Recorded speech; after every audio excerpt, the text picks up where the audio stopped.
Assalamu alaikum, dear followers, dear subscriber. How are you doing? Welcome back to KWA, your favorite YouTube channel with your brother, your friend Jase Job. Today we gonna have common phrases.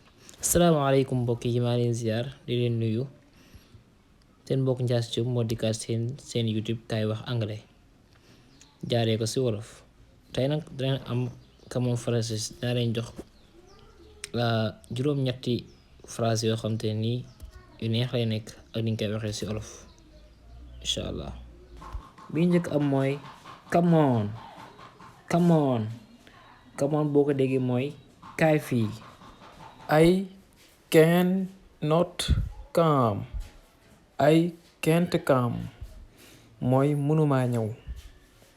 Why waaye boo ko déggee mooy lu tax.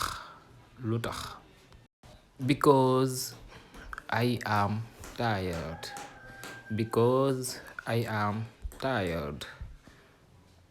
Ndaxte dama sonn wala nga ni parce que je suis fatigué. I need you dama laa soxla wala nga ni j'ai besoin de toi. Look at me